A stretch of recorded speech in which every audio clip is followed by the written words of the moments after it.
So we're going to finish the story from the other side, and then we're going to call it quits for today. Okay, so I was in the engineer's room in there, and the telephone rang.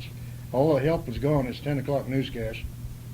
And there's a kid in there with me that was working just on a limited license, filling in once in a while when we could use him. Bob Crottinger was his name. And Vic, no, see, what was the old boy's name that was doing the news? Anyhow, he was the older guy. And he was sitting in there in the other room. He had his mic sitting out in the middle of the table, and he had a switch for his mic. And we had a little intercom between the two rooms there, you know, in case we needed something. But I got this phone call, and Crottinger, he checked out, what is all that about? I said, oh, my wife's had a baby. I got a son. He said, oh, you have? What's his name? I told him. Well, he reached over and punched the intercom button, and Hayden was on the air with the news. He said, hey, Bill's got a new baby boy. His name's Jim, whatever it was. And yeah. Then the old boy roared back like that, and his face got red, and he finally got a hold of his mic switch and shut it off. Come in and get ready to cane with us. But in the meantime, I'd got a record on. How about that? Okay, so we'll quit for today and continue on next week. You've been to St. Louis, Sioux Falls, back to Liberal, and down to see your folks, and then you went back to Wichita, and that's working in the broadcast booth, huh? For KANS? KANS. Okay, we'll continue next week.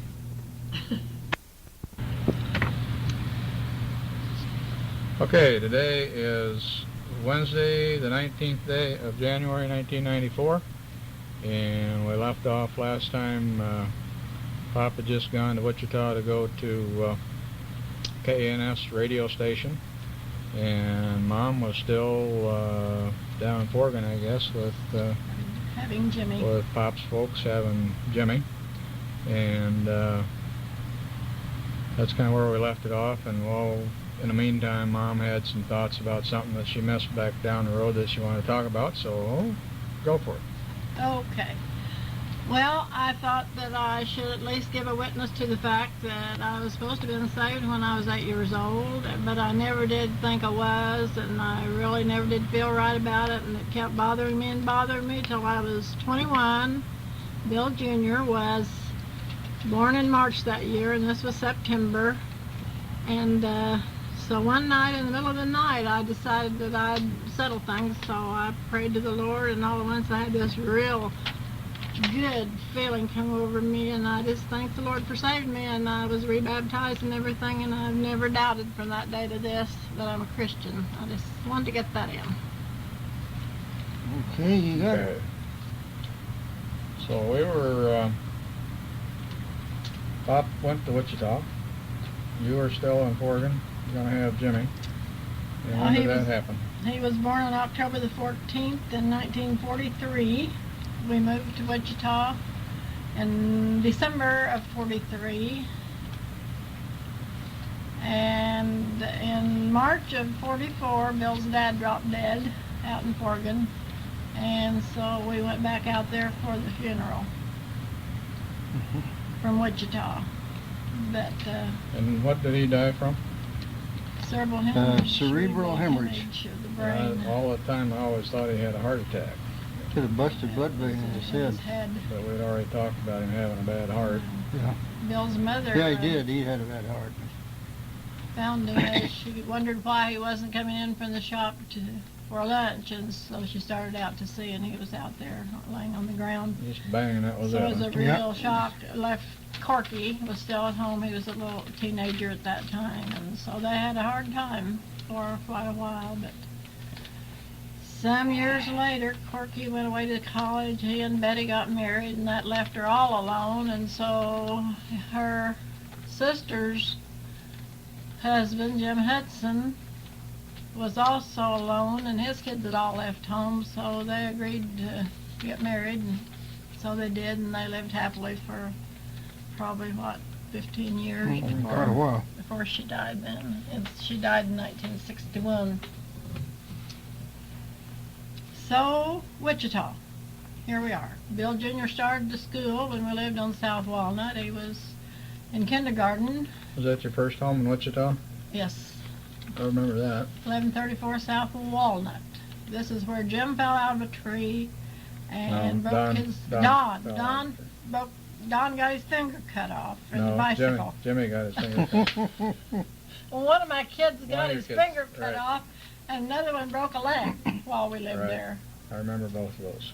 Don got a big scrape with a rusty nail down the side of his thigh, and he carries a scar about an inch Oh, wide. that was over on North from- Topeka. No, that was on That was right Walnut. there where that. But it was on from that walking porch. on a ladder, and the ladder rung broke, and he slipped. Yes, through and the thing. ladder used to be around the porch, and he took it off. Was going to try to fix it, and the nails were still sticking out. So No. the There There kids took wasn't it. any porch on South Walnut.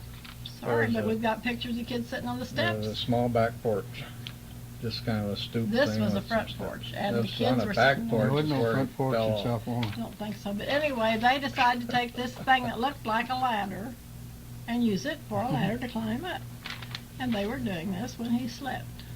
I think the rung broke, and the nails that were holding the whatever rung were happened, sticking out, and he well, fell through. He and got it a raked long scrape up his thigh with a nail. So we doctored it all up good and thought it was fine. And a few days later we looked at it and it was broke open. It was way wide. So the doctor said it was too late now to stitch it. So he filled it full of methylate. And that's why he has the scar that he has, about an inch Well, it wide. had swelled shut. We didn't realize it That's was right. cut as We bad as didn't it know was. it was hurt that It's bad. pretty deep. Anyway, I remember I had a baby at home, so he took you to kindergarten for the first time. Who did? Your dad. He said you cried, I don't recall that. and I felt bad because I couldn't go. But then I had more trouble than that when Don broke his leg, because I had Jimmy and Don in a cast from his feet, ankles up to his waist, and both legs, to carry and put into the car with all my laundry so I could go to the laundry to wash. I never will forget that. Well, he was That pretty handy, though. His legs were kind of spread out, and they had a stick fastened in between them. You could Yeah. use it for a But handle. I remember that. I was just a girl then, and it was a little hard for me Okay.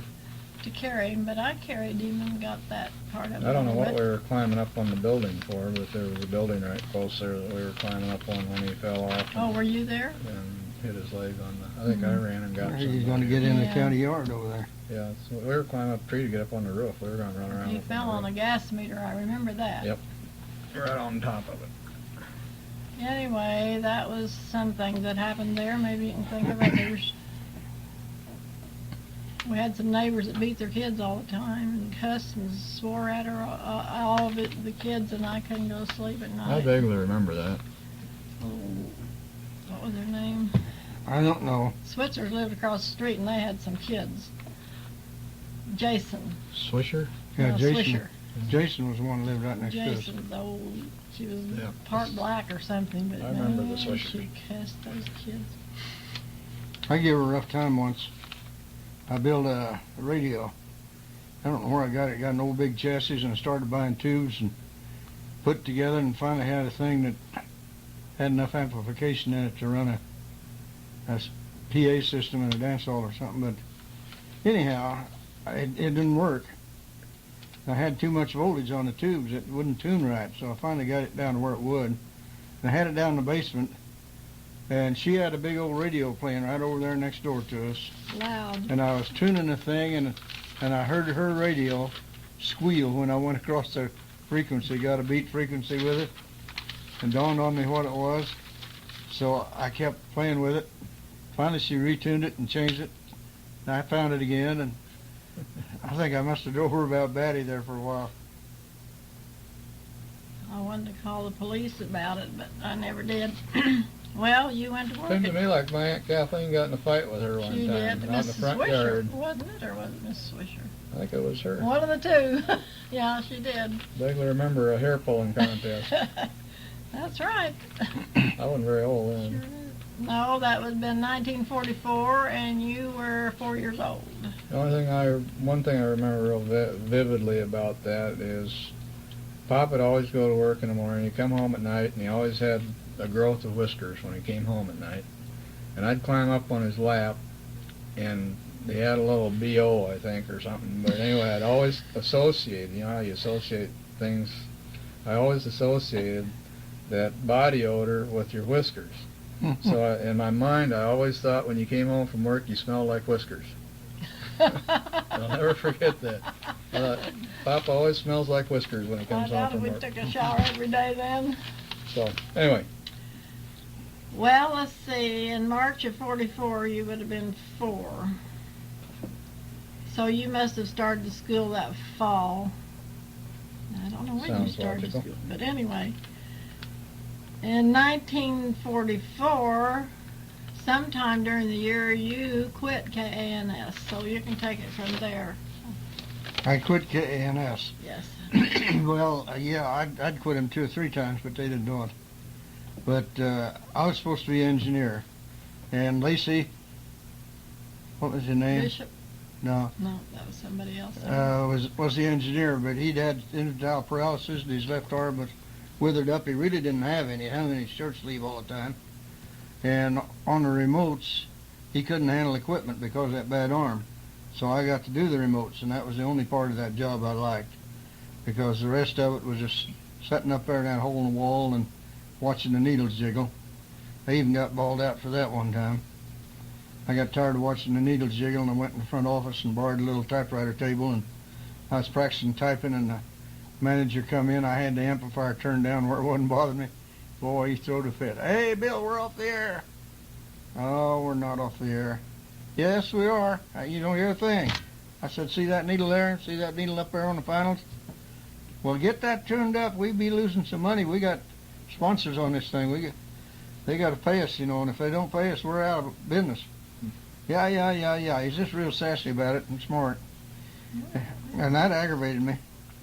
But anyhow, the good parts of that job was I got to carry all the football games and all the remotes, and we had to go somewhere and do a remote. Why, I got it, and I enjoyed that part of it. And until one time, well, shortly after this event that I just mentioned, we had to go up to Olathe, Kansas to carry a football game. So I carried equipment down to the bus station, loaded on the bus. We went up there on the bus and went out and got it all set up out at the football field and everything hooked up, checked the line back through, got them on the air, and when the game come on, I don't remember who, I would guess Jack himself may have done the announcing. I don't remember who carried it. But anyhow, after the football game was over, I had to load all the junk up and get it back down there. And we got it on the bus. We got back in Wichita late that evening, carried it up to the hotel where the station was, get it all put up. Hang the mic lines out the window and get them untwisted and wrap them up. And so then I found out the next week that I got paid. What did I get paid? Something didn't come out right. The kid that was working extra there, filling in, got to work half a day Saturday while I was up there, and so did the engineer. They split the day because I was gone. They both got time and a half for Saturday. I think I just got a straight shift pay, 8 hours, something like that. And that kind of aggravated me a little more too, and I got studying about that. So I finally decided I had enough of that. The doctor had already told me I was going to have to get out of the hole in the wall, and I'd quit having headaches if I did. And so I studied about it a day or two and finally got my mind made up and went in and told the office manager I was through and resigned. And before the shift was over, the manager come in and, hey, hell you think you're resigning here? You can't do that. Well, I already have. No, he said, this is wartime. He said, we'll freeze you on the job. And I said, you just try. I said, I done quit, and that's it. And he went storming out, and I went home, told Margie that He'd quit again. I quit the radio station. And I don't know whether she fainted or didn't. No, she didn't, but anyhow, she got used to it, I guess. But while we were eating supper, telephone rang. And there was a guy that had some kind of an engineer's license that we'd hired a time or two to Peterson. come in and fill in. He run a department store up on North Broadway, clear up Almost about 21st Street. Pete Peterson, we called him. And he called on the telephone and he said, "Hey, Bill, why don't you quit that place up there and come out here and go to work at a good job?" I said, "What are you talking about, Pete?" He said, "Well, I've been working out here at Boeing for quite a while." And he said they're needing a new man on the electronics end of it, on the flight crews. We're going to make up a new flight crew here, and we got to have somebody. And he said, "You can qualify real easy." And I said, "Well, I don't know about that, but for your information, I've already quit the broadcast station. I'm not working there anymore."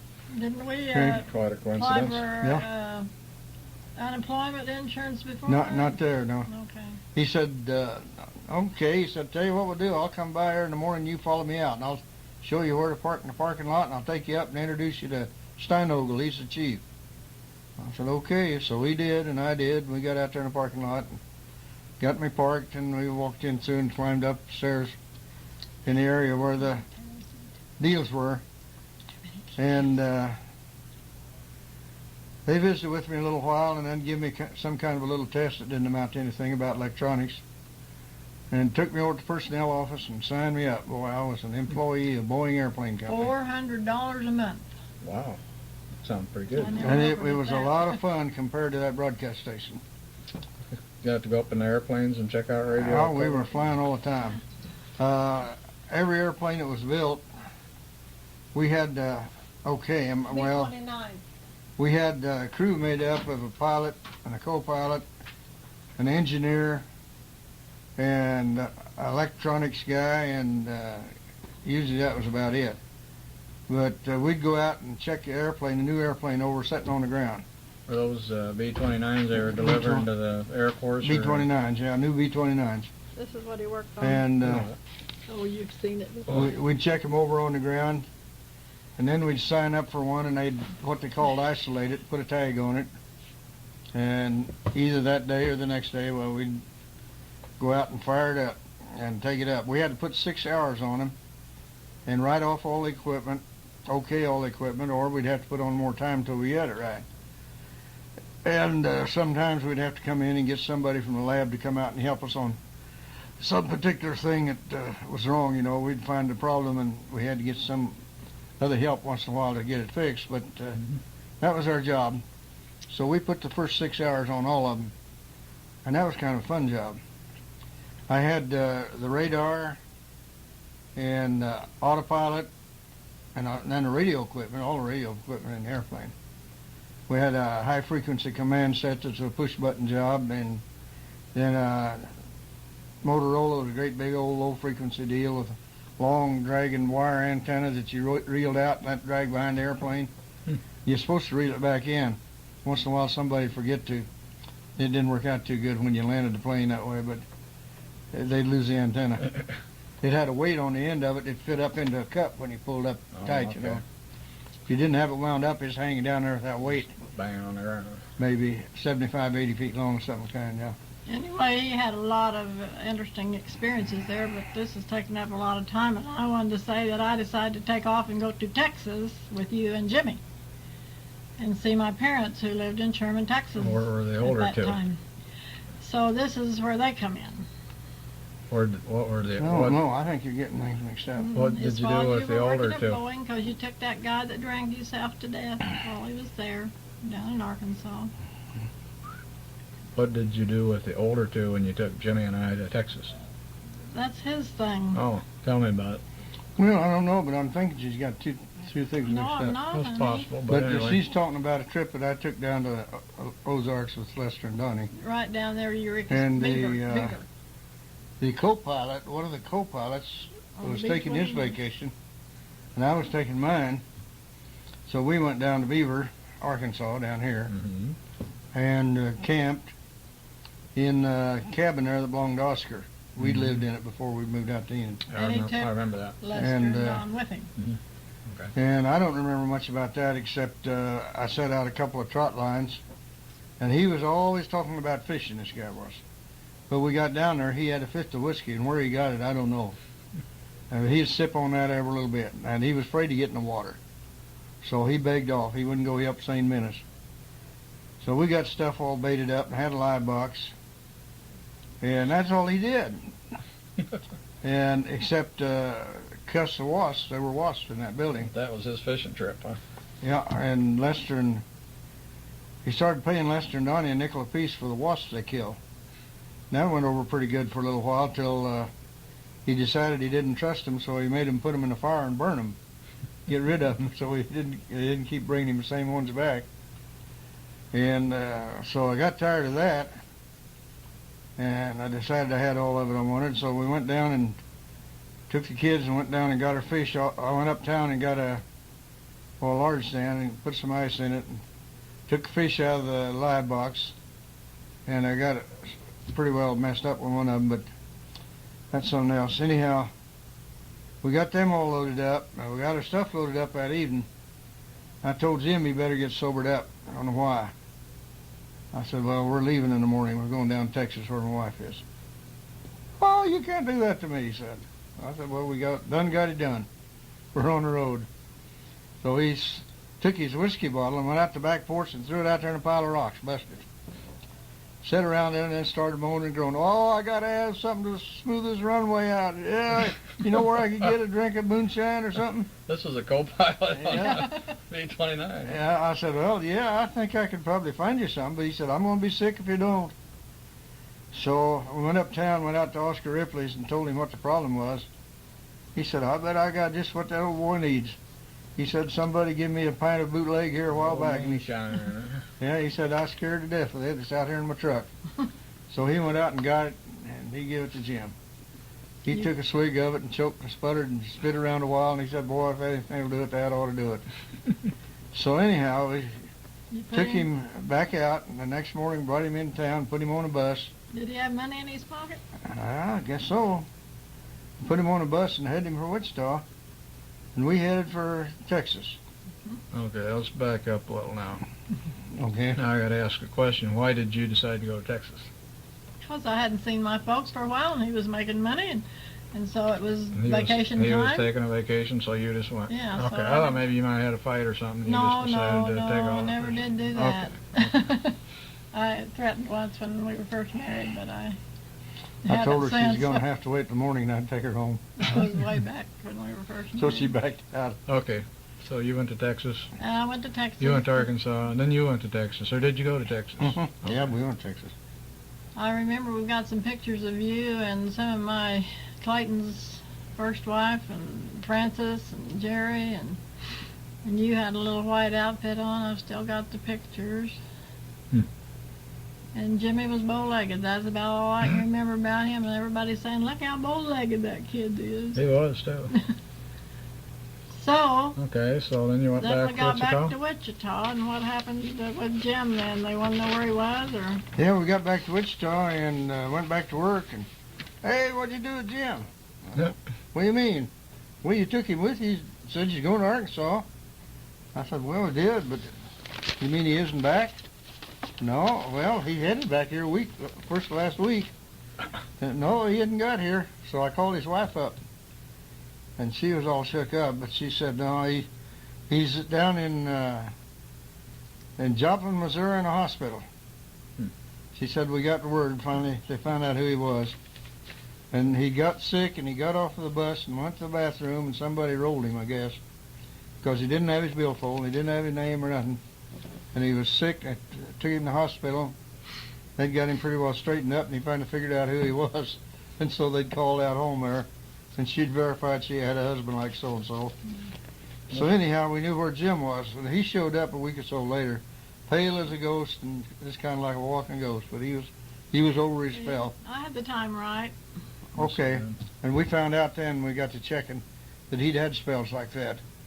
That's the reason he was available for a co-pilot. He'd been flying something overseas across, ferrying planes over, and he got fired off that job for the same cotton-picking reason. He'd gone on a big tear. So it wasn't just the Arkansas moonshine. No. It's just him. He had a habit of doing that periodically. They had a name for it. I don't remember now what it was. Okay, so one day you came home and you said you had 2 paychecks. And I said, why? So you told me. He got fired. Now what are you talking about? When they terminated you out there. Oh, out of Boeing. Yeah. Yeah, boy, that's the way it ended, all right. Yeah, within we got paid twice a month. Mm-hmm. I think it was the middle of the month or somewhere along in October somewhere. Anyhow, I went in and handed me two envelopes. What's this? Well, you're working for the month and you get paid twice a month, and this is your payday today, and this is the rest of the month. Don't come back tomorrow. Wow. That's the way. That's it because ended. the war had ended. Oh, okay. Yeah, it had. Yeah, the war had ended, and he was without a job again.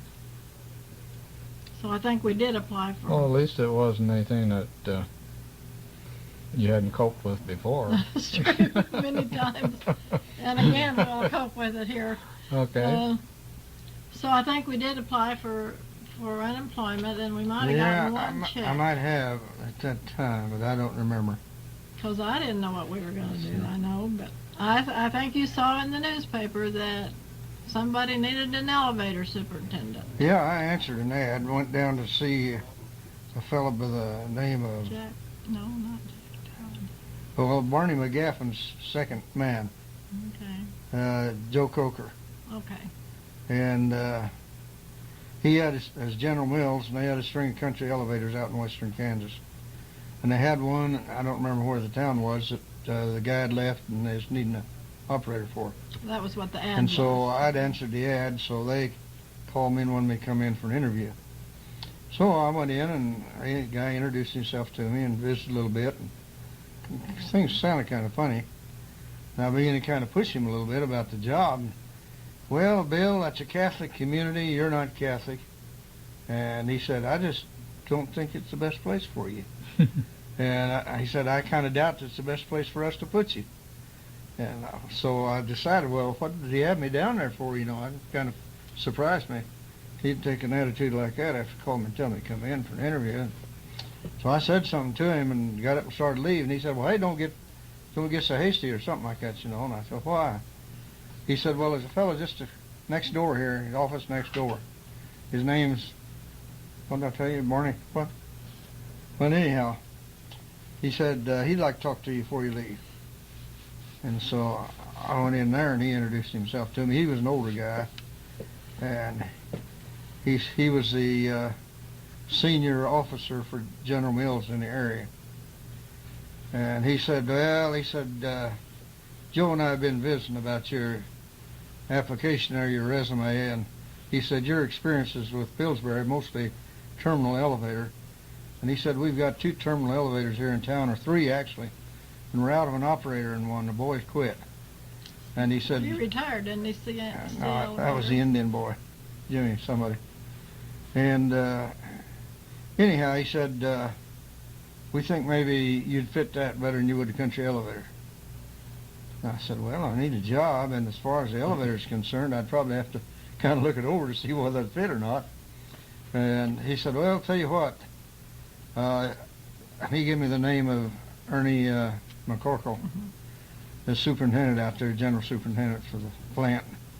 He said, told me where to go, and he said, we got this elevator that's tied into the flour mill, and then we got another elevator back over on the other tracks, and then we got K elevator right down from the flour mill. And that's where I want you to go.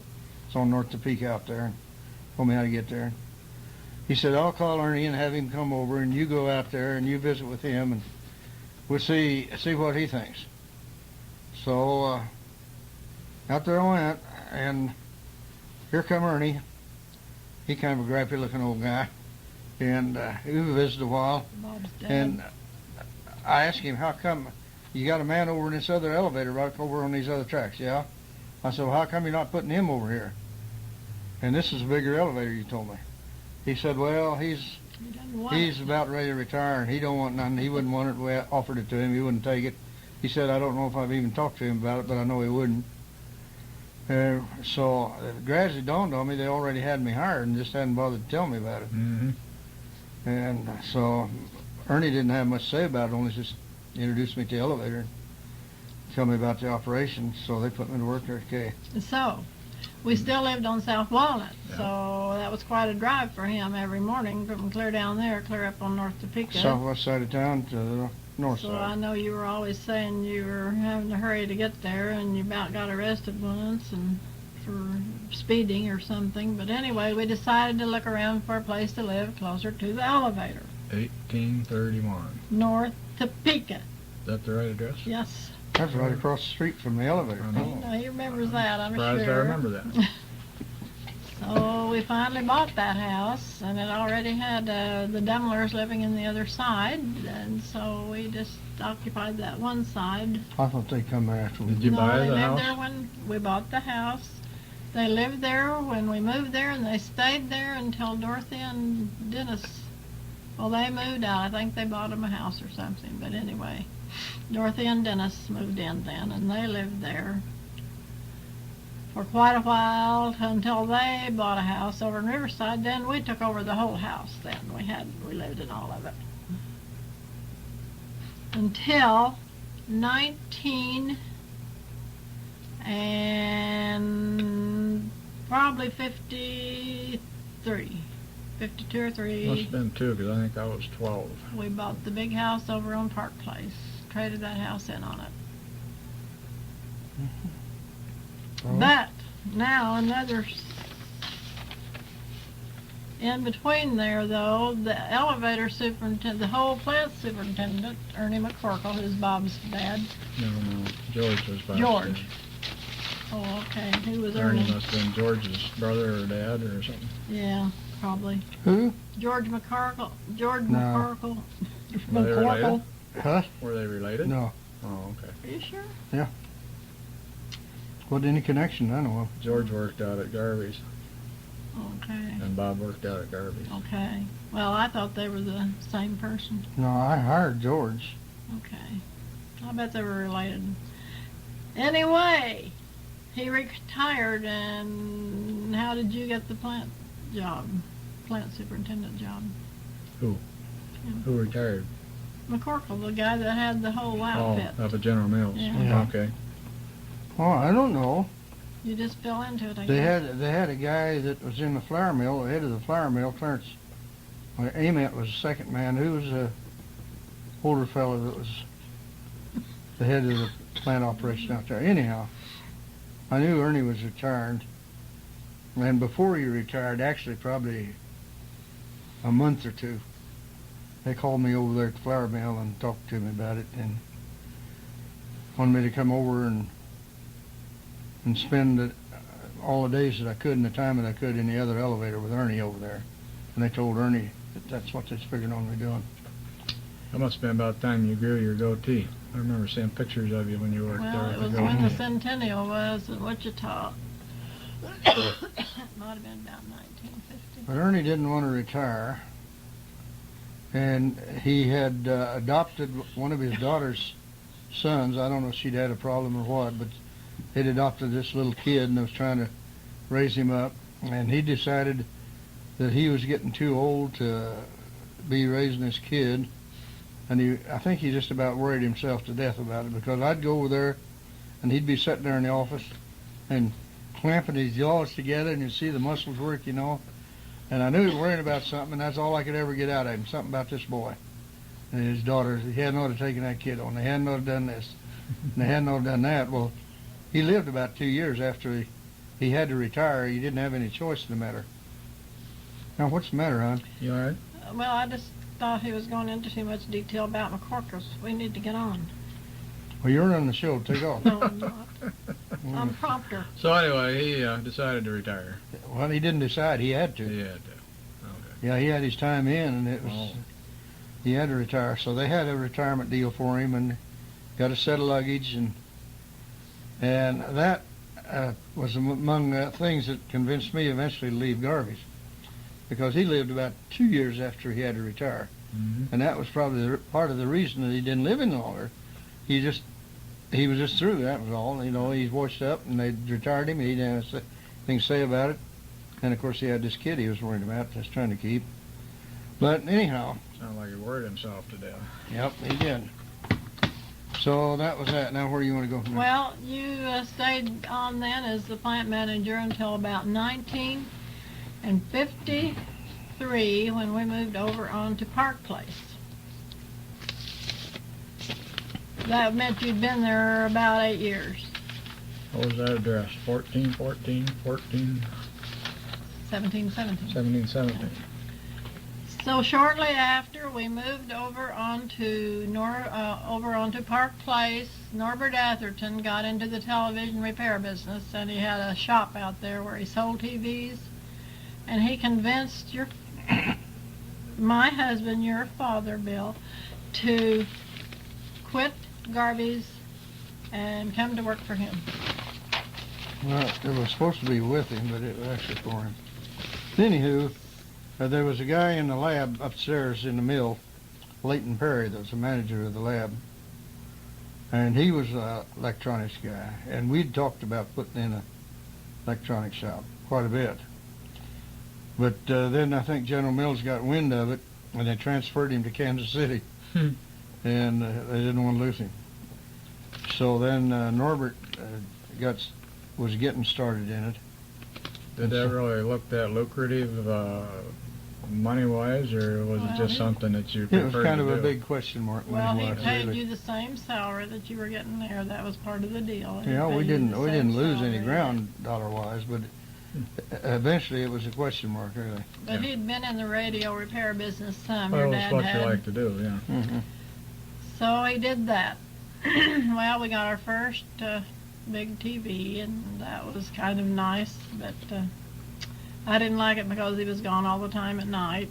He was out fixing TVs, and we were expecting Roger the first of the year in January, and so there I sat at home, and we watched some of those old movies like I Love Lucy and whatever it is that Bill Cullen had, I've Got a Secret, and stuff like that. It was pretty interesting, I thought, but anyway, I do not know why he decided, I guess I do know why you decided that you had all you wanted of Norbert's TV repair. Oh, I didn't have any problem with Norbert's TV repair. We were getting along pretty good. I had the maintenance end of the operation.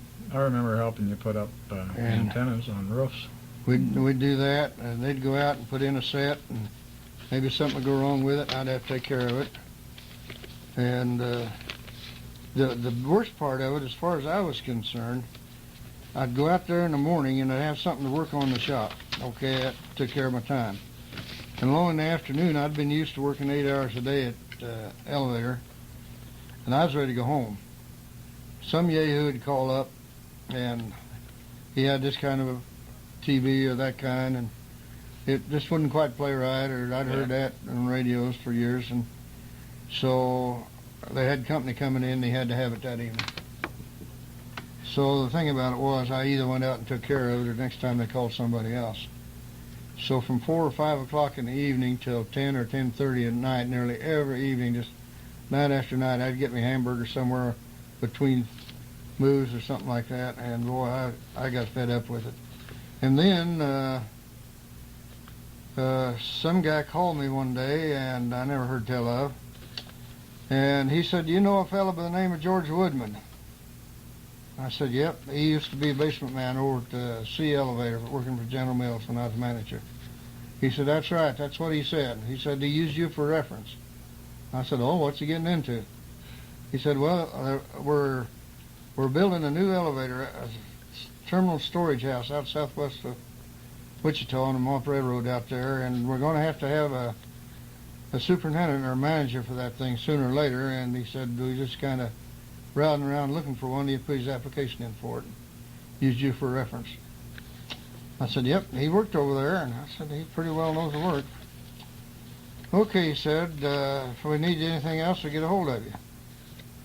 So, I don't know, maybe a week or so later, I was driving the old service truck coming up North Broadway, and they told me where the office was, in Derby Building up there on the corner of one of those cross streets on the east side of Broadway.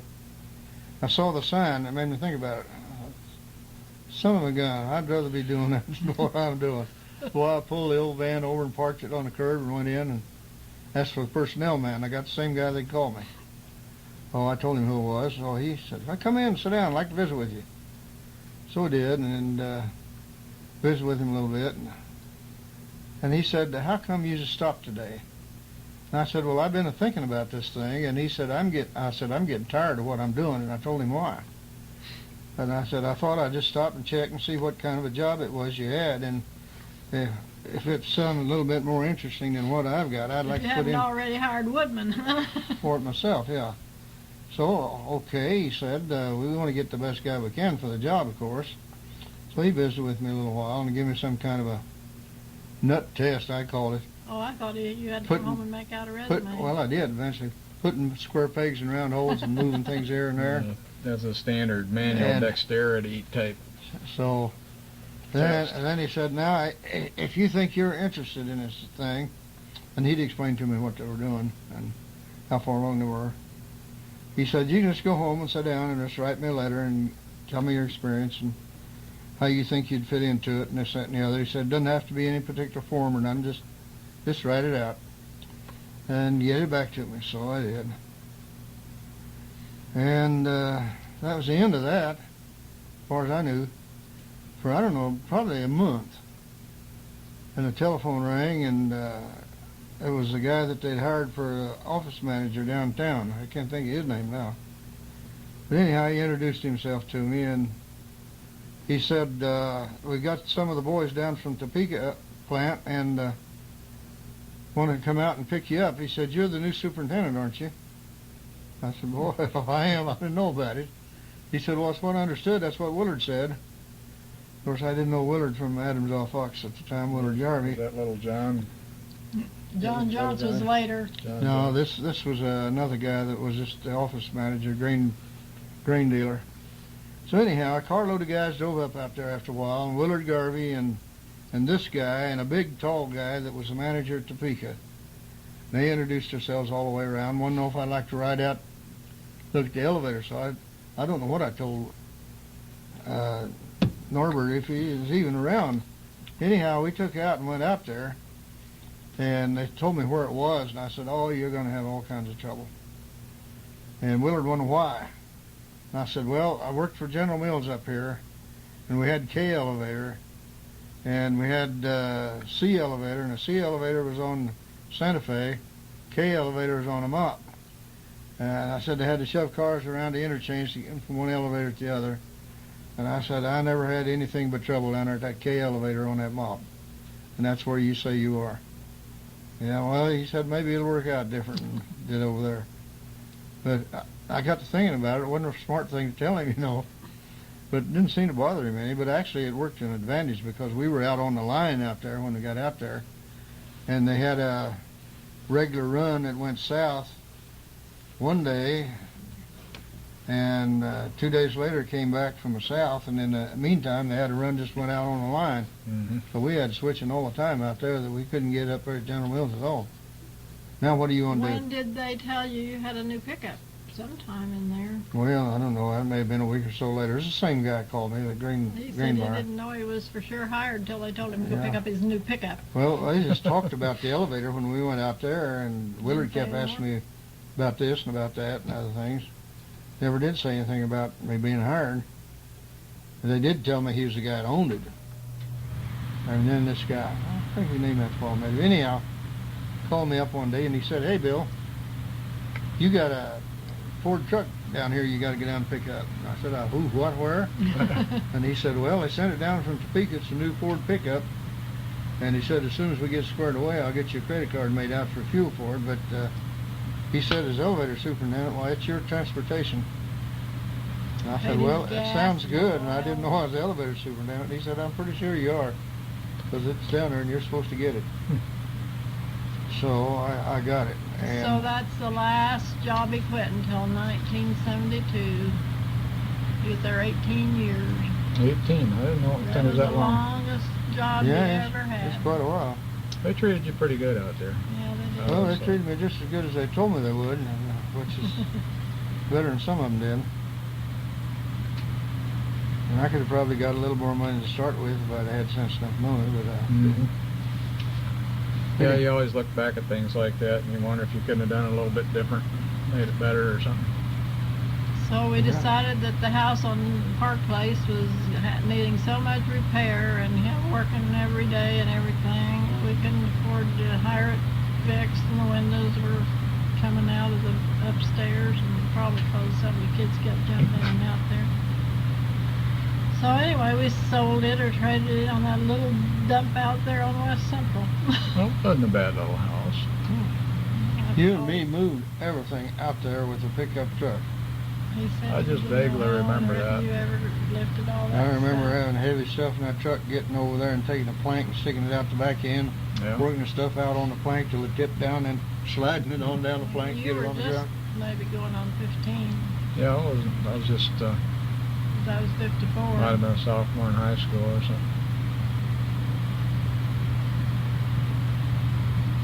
I told you Mr. Hardman died, didn't I? Yeah, you did.